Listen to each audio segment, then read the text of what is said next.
Welcome back to What Arty Noobs for General Disturbance.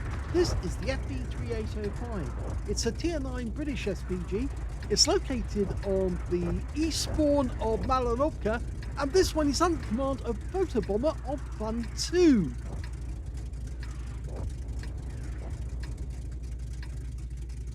Let's go. Game on. Okay, he's got the big gun. That's the 7.2 inch or 182.9 millimeters in caliber.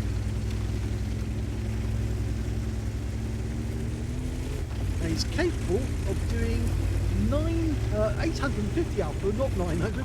Close. 46 millimeters of pen, 9.5 millimeters on burst radius, between 12.5 and 28 seconds of stun.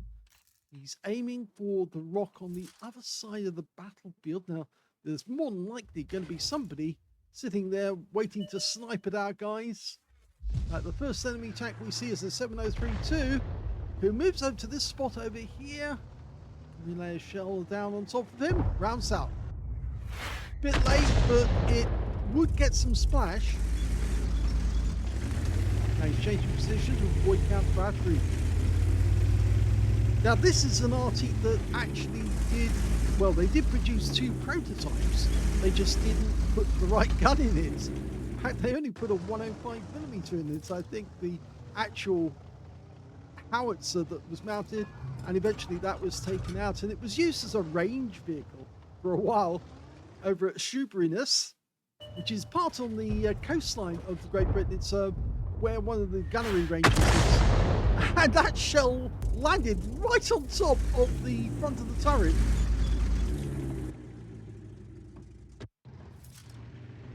Now, the 2 other guns you can actually have, the stock gun is a 5.5 inch, that's 139.7 millimeters in caliber, and the other one is the stock gun on the, or rather the top gun I should say, on the FV3805. That's the 152.4 millimeters, or basically the 6-inch gun. Lining up the shot. It's ready to go, it's just he puts the shell out there a bit late, but it's a tad too late, that one. He needed a bit of lead just to make sure he hit the target.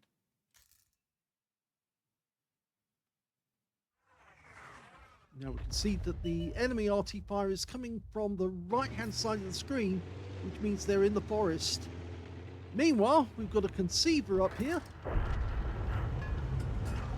And there's a 50 TP as well. Up, rounds out, looks good. Direct hit on the rear of the vehicle. 433 hit points from that one.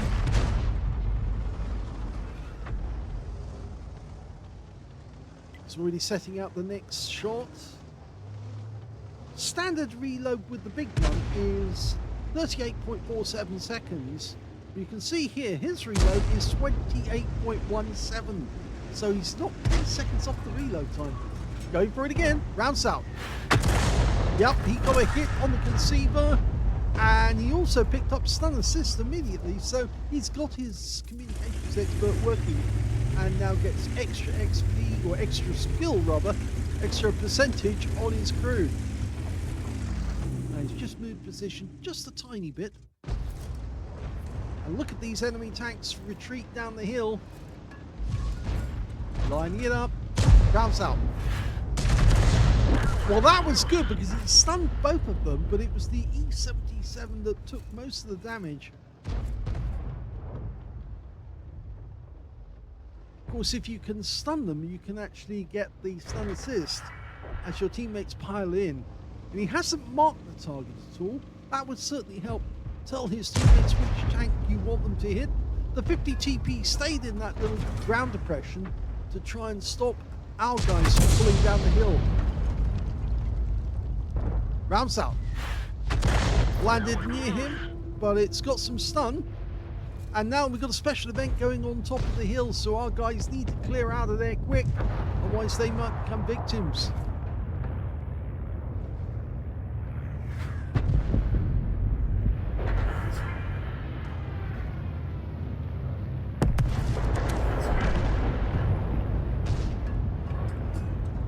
Okay, we're loaded. Rounds out the 50 TP. Direct hit! 311 hit points from that shot. Still not picking up stun assist though. Only that one shot from the conceiver so far for 481, but it was enough to get the stun assist, or get the communications expert working rather. He's changing position again. And he's ready. Okay, we can see that the 50 TP has taken some damage. One of those shells hit the mantlet. And he fired that one in, and that was a direct hit, because there was no explosion that time. Unfortunately, those trees are getting in the way, so we can't really see what's going on. And our teammates, well, they decided to pull back rather than actually go down the hill. And that might be to their benefit. They might want to shoot down the edge of the hill and get into the ground depression just next to the hill so they can avoid being hit shot at. 341, the 50 TP continues to take damage.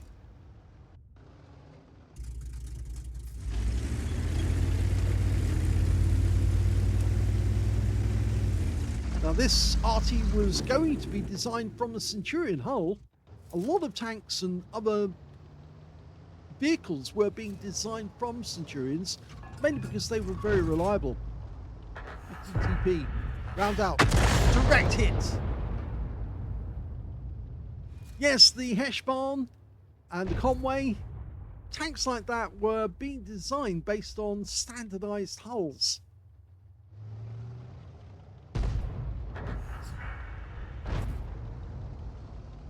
You can see a lot of shells have dug into the roof of that 50 TP.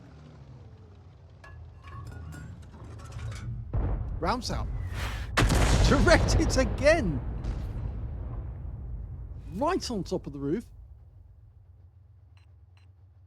He's not quite a one shot, but certainly, so long as we keep piling on the pressure, our teammates will then pick up the kill when they get the shot on target when it's a one shot. Here we go. Rounds out.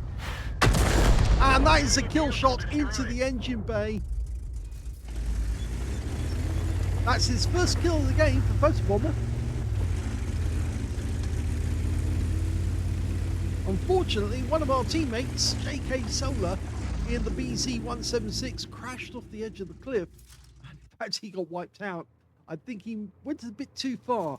But the Contradictious has decided to go down the side of the hill, and so has a Conqueror. So they realised that it's actually probably easier to bypass the slope on the hill and not to get shot at by the enemy, instead to go into that ground depression so that they can actually creep up on them. Trying to get the shot on the LT-432, but the guy turned around and came back in the opposite direction to try and fool us.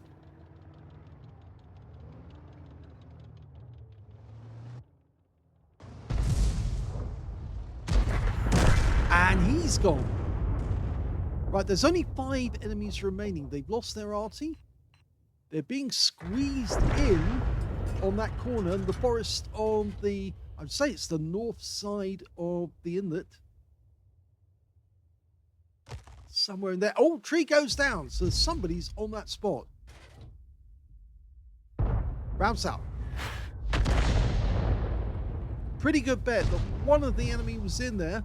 They've only got one tank destroyed in Udas 03.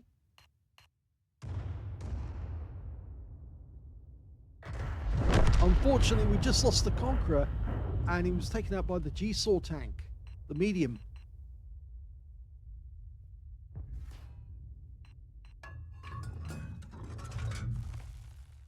Again, another tree goes down. Trees don't fall themselves. In fact, we could just see the wrecks behind that tree were being pushed about. So yes, you can just see them moving behind the trees there. So it looks like they knocked the tree down, then they pulled back, and in doing so, they moved one of the wrecks around. In fact, the wreck was the enemy Arty, which was an M53, M55. So there is an enemy tank just behind those wrecks, using them for cover. So he's going to fire behind the wrecks. That's a good bet. If there is an enemy tank there, he's probably very uncomfortable now. You can see how the trees have been felled in such a pattern to provide cover for anyone who was sitting at the center where he aimed just there. Got plenty of rounds left, so we can just keep pumping those rounds in. The Sharp Future 4 is going in. And in fact, 2 enemy tanks get spotted straight away, Centurion and the Toro, and there's the G-Saw. The Toro gets hit, 352. There's only 3 enemies remaining. The Toro was on fire.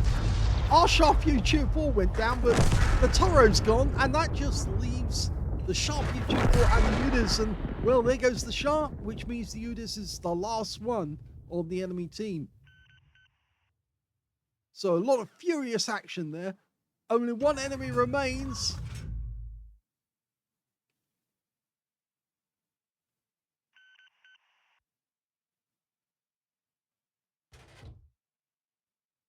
Our team doesn't seem too keen to actually get too close to that Udas. So they're going the roundabout way to get to him.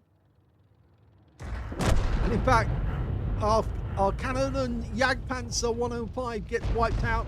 So they know where he is now. And he's making a run for it. But he's going to get wiped out. Rounds out. And we get the stun assist as he gets wiped out.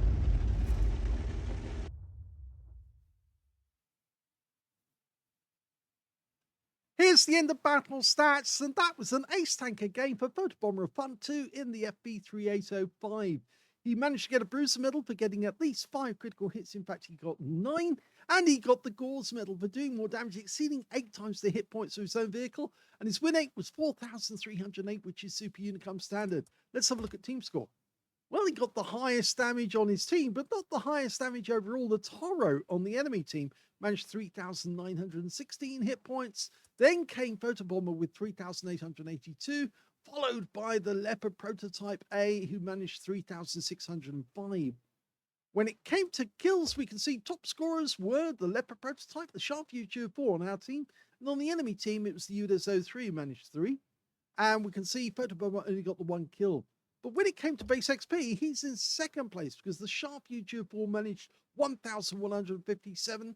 Then we got Photobomber with 1,138, and they were the only 2 players who managed to make it over 1,000 base, with the Shrek getting 884.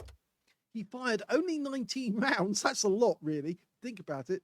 But he got 10 direct hits on the enemy. None of them penetrated, but he did get 20 splash. 3,882, all of it at more than 300 meters. Damaged 7 the enemy, killed 1, and got 2,384 hit points of stun assist off 18 stuns. On a premium count, he actually made 110,544 credits, and that includes a 65,000 mission completion bonus, and he got 3,414 experience points out of this one as well. So a very good game in the FV3805. Some people like the big gun, some people like the middle gun, very few people like the stock gun, but I can tell you that the fire rate from the middle gun is actually quite phenomenal. It's very fast indeed. So you're pumping out rounds on a regular basis. In fact, you'd be hard pressed to actually use up all of your shells, but you certainly have a lot of fun whilst you're playing it. But this one was with the top guns, so very well done to Photobomber. Hope you enjoyed that one. If you did, please give this video a like, and thank you for watching.